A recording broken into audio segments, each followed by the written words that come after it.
അവിടെയായിരുന്നപ്പോ അവന് ചോറ് വെച്ച് കൊടുത്തതല്ലേ. ഇനി അടുക്കള കാര്യമില്ല, അവനെ ഒന്ന് നോക്കട്ടെ. അത് തെറ്റൊന്നുമില്ല. പക്ഷെ ജോലി രാജിവെക്കട്ടെ. ബാലു സമ്മതിക്കുന്നേ. അതൊക്കെ ഞാൻ നോക്കിക്കൊള്ളാം. നീ ഇതൊന്നും അറിഞ്ഞായിട്ട് ഭാവിക്കണ്ട. ശരി, വെക്കോ.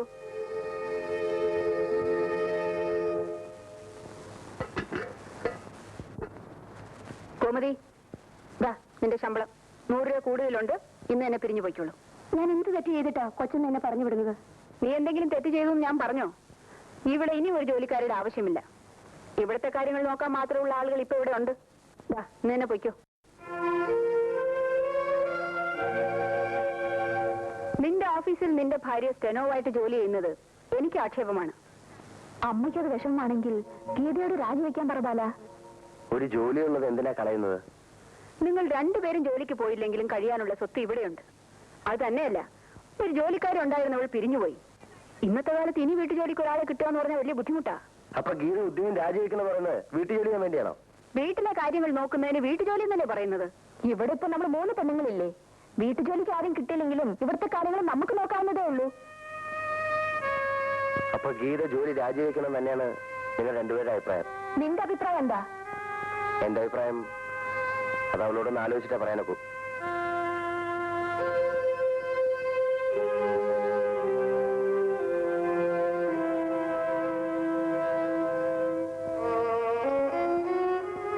എല്ലാം കേൾക്കുന്നുണ്ടായിരുന്നല്ലേ? അമ്മ പറഞ്ഞതില് തെറ്റൊന്നുമില്ല. അപ്പോ ഉദ്യോഗം രാജിവെക്കണം എന്നാണോ? അത് തീരുമാനിക്കേണ്ടത് ബാലേട്ടനല്ലേ? എന്റെ ഭാര്യ സ്റ്റെനോവായിട്ട് എന്റെ ഓഫീസിൽ വർക്ക് ചെയ്യുന്നത് അമ്മയ്ക്ക് ആക്ഷേപമാണെന്ന് പറയുന്നു. മറ്റൊരു ഓഫീസിൽ സ്റ്റെനോവായിട്ട് പോകുന്നത് എനിക്കിഷ്ടമല്ല. ഞാൻ ഉദ്യോഗം റിസൈൻ ചെയ്യാം. ബാലേട്ടനൊന്ന് പറയേ വേണ്ടു. ഗീതയ്ക്ക് അതിൽ വിഷമമില്ലേ? ഞാനെന്തിനാ വിഷമിക്കുന്നത്? സ്വന്തമായി ഒരു വരുമാനം ഉള്ളത് ഉപേക്ഷിക്കുന്നത് ആർക്കും ഇഷ്ടമുള്ള കാര്യമായിരിക്കില്ല.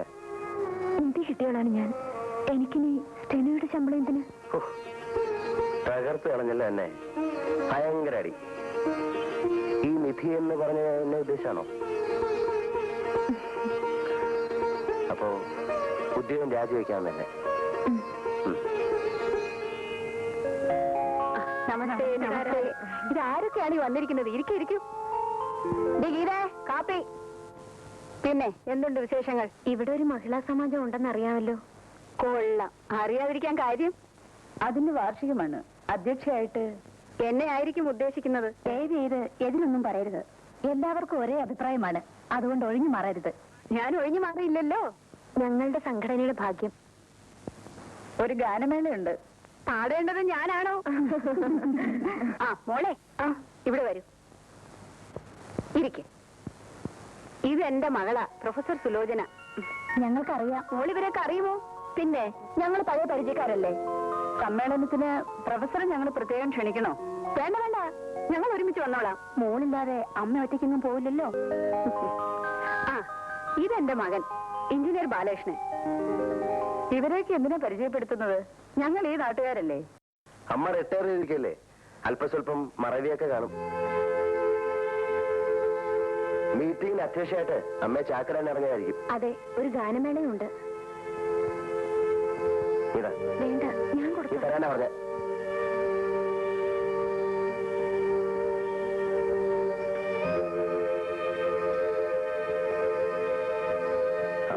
ഇതെന്റെ ഭാര്യ ഗീത.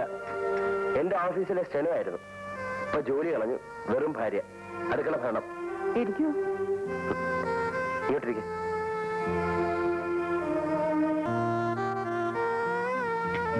ഇരിക്കാനാ പറഞ്ഞത്. എന്നാ പരിപാടി? അടുത്ത 18-ാം തീയതി. ഓ, 18-ാം തീയതിയോ? ഞങ്ങൾ നേരത്തെ തന്നെ വരാം. അതിന് ഞങ്ങൾ ക്ഷണിച്ചില്ലല്ലോ. ഓ, അത് ശരിയാണല്ലോ. എങ്കിൽ വേഗം ഒന്ന് ക്ഷണിച്ചേക്ക്. എന്റെ ഭാര്യയുടെ മുമ്പിൽ ഞാൻ ക്ഷണിക്കുന്ന മോശമല്ലേ? ഗീതയുടെ വീട് എവിടെയാ? അപ്പോ നിങ്ങൾക്കൊക്കെ പോകാൻ തിടുക്കമായിരിക്കും. പല സ്ഥലത്തും പോകാനുള്ളതല്ലേ. ഞങ്ങൾ ഇറങ്ങുകയാണ്. അല്ല, ഗീതയുടെ വീട് ചോദിച്ചില്ലേ? കൊട്ടാരക്കരയാണ്. അച്ഛനൊരു റിട്ടയർഡ് UP സ്കൂൾ അധ്യാപകനാണ്. പ്രോഗ്രാം നോട്ടീസ് അയക്കുമല്ലോ. നാളെ തന്നെ അയച്ചേക്കാം. ഞങ്ങൾ ഇറങ്ങട്ടെ. വരട്ടെ. ശരി.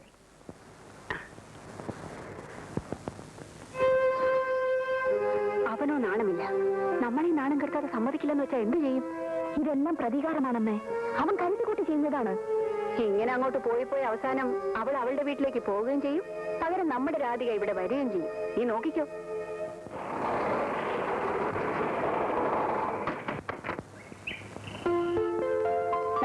നമസ്കാരം. ഓ, താങ്ക് യു. ഒരു കാപ്പി കുടിച്ചിട്ട് നമുക്ക് മീറ്റിങ്ങിന് പോകാം. വരൂ. ശരി, വാ മോനെ.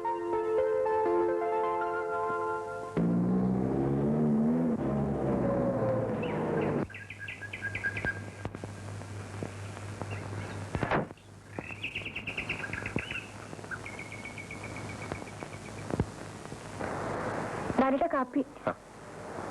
അമ്മയോടെ പോയി? അമ്മയും ചേച്ചിയും കൂടി മഹിളാ സമാജക്കാരുടെ പരിപാടിക്ക് പോയി. നിന്നെ വിളിച്ചില്ലേ? ഓ, ഞാൻ അവര് പോവാൻ നേരം നിന്നെ വിളിച്ചില്ല എന്നാ ചോദിച്ചേ. എന്നെ എന്തിനാ വിളിക്കുന്നേ? എന്തിനാണോ? വേഗം ഡ്രസ് മാറിട്ടോ. അയ്യോ, ഞാൻ പോകുന്നില്ല. പോകുന്നുണ്ട്. മര്യാദയ്ക്ക് പോയി മാറിട്ടോ.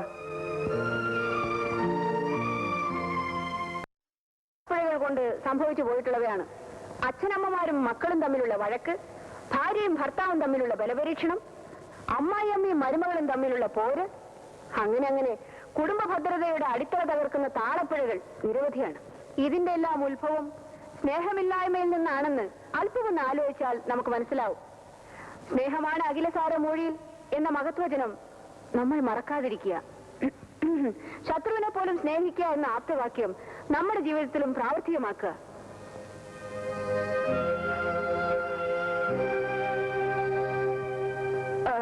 അതുകൊണ്ട് ശാന്തിയും സമാധാനവും നിറഞ്ഞു നിൽക്കുന്ന ഒരു കുടുംബജീവിതം ആഗ്രഹിക്കുന്നവർ പരസ്പരം സ്നേഹിക്കുക.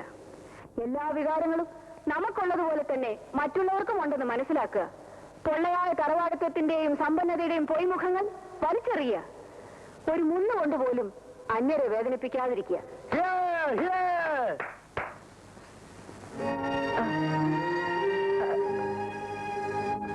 എന്റെ ഈ ഉപസംഹാര പ്രസംഗം ഇനിയും നീട്ടുന്നില്ല. അടുത്തതായി ഗാനമേളയാണ്. അതിനുവേണ്ടി ഈ വേദി ഒഴിഞ്ഞു കൊടുത്തുകൊണ്ട് സമ്മേളനം കഴിഞ്ഞതായി പ്രഖ്യാപിച്ചുകൊള്ളുന്നു. നമസ്കാരം.